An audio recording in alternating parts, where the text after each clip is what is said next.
I have finally gotten sub 20 with 3x3. As you can see right here, this is actually a best on cam, less than 14 seconds. That U-perm though.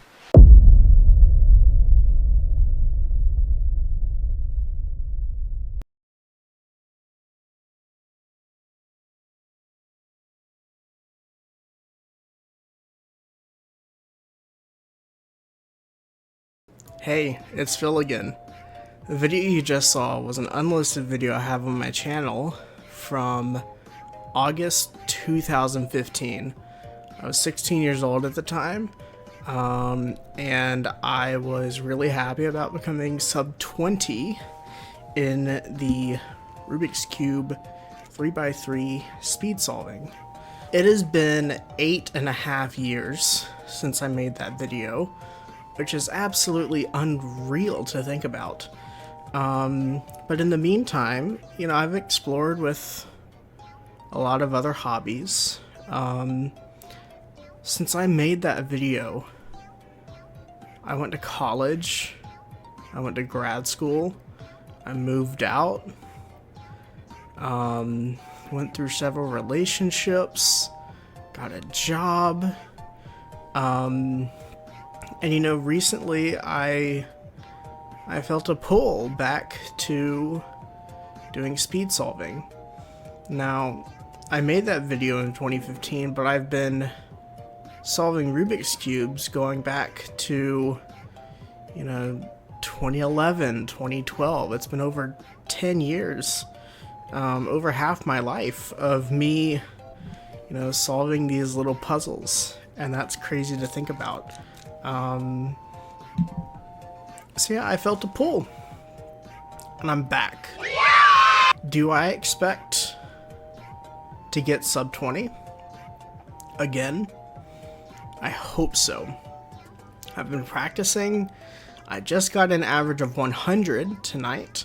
That was 21.57, I think. And I have a lot of things I can improve on. I'm getting a lot of sub 20 solves. I got a 15-second solve tonight, which, you know, that's not even that far off of where I was at my peak.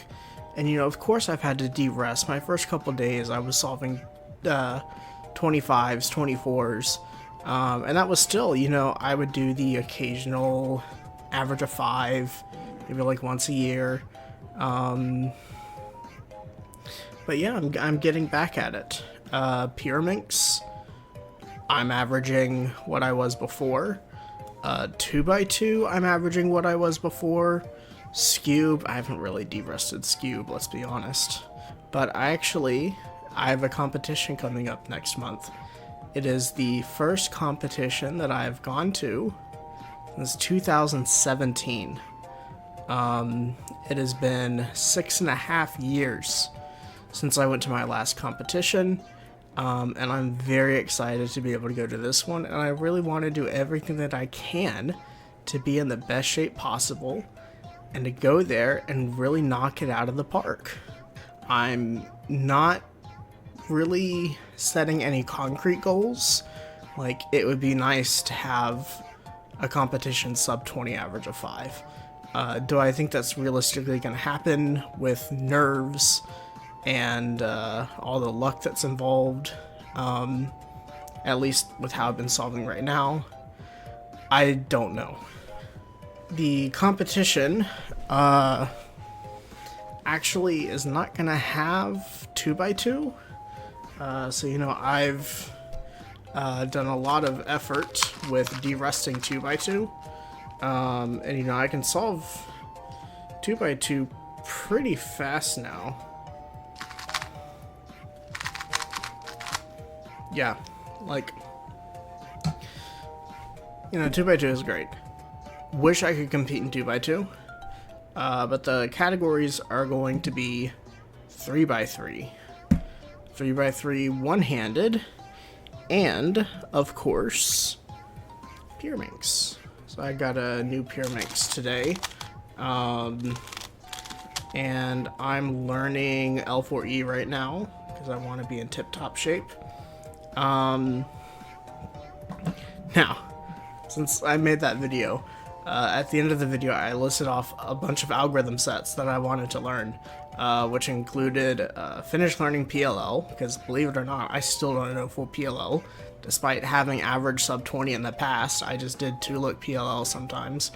I'm gonna learn full PLL. It's gonna happen. I'm gonna finally do it. I gotta brush up on my VHLS. I forgot a couple of cases. I remember all the cases where you insert an edge like that. But it's these cases that I'm forgetting now.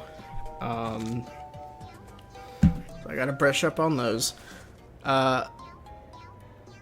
2GLL, did not learn. ELL, I think ELL, I did not learn. COLL, I did not learn. I did not learn a single one of those algorithm sets I said in my last video.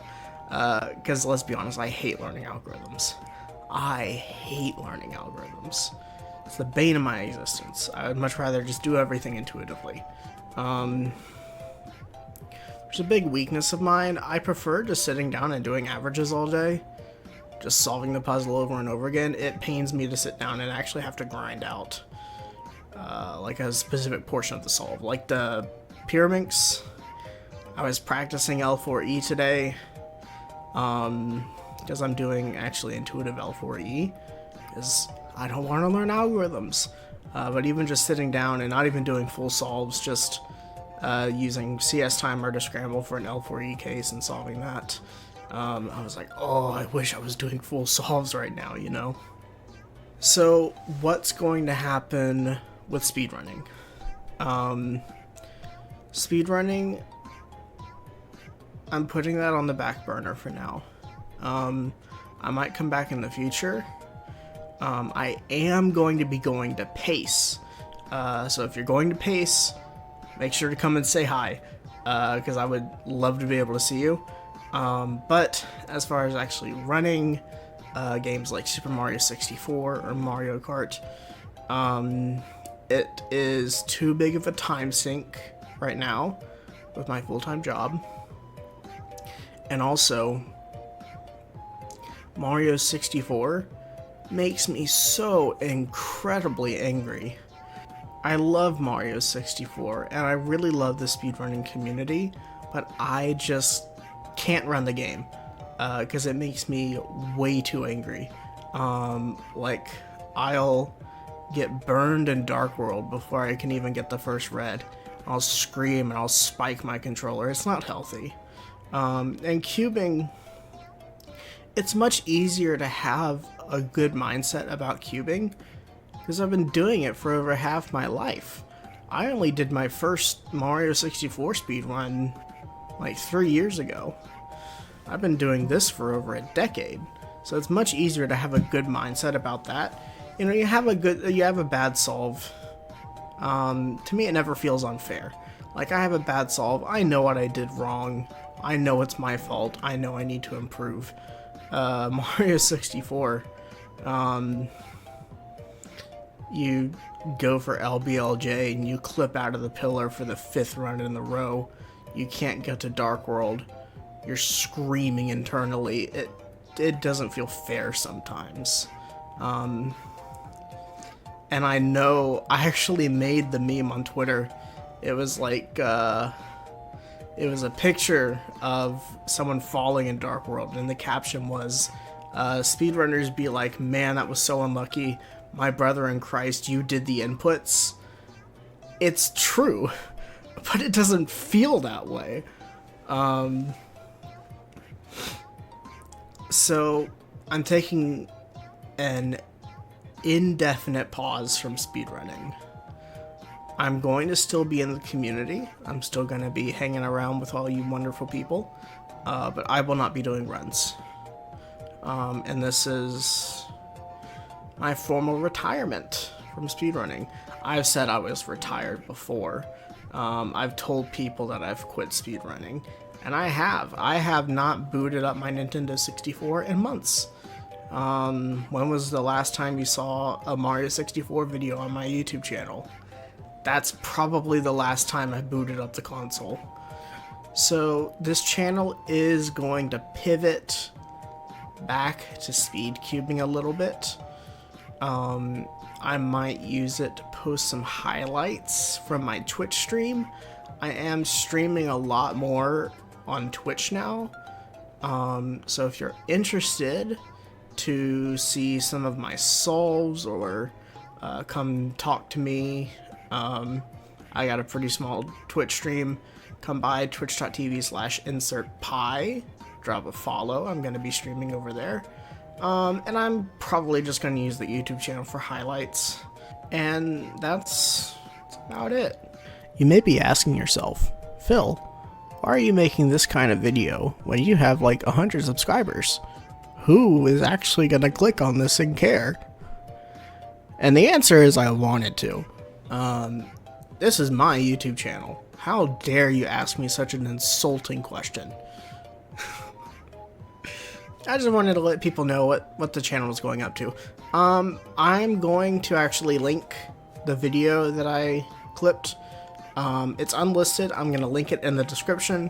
So you can go and check that out if you want to watch a video from when I was 16 years old.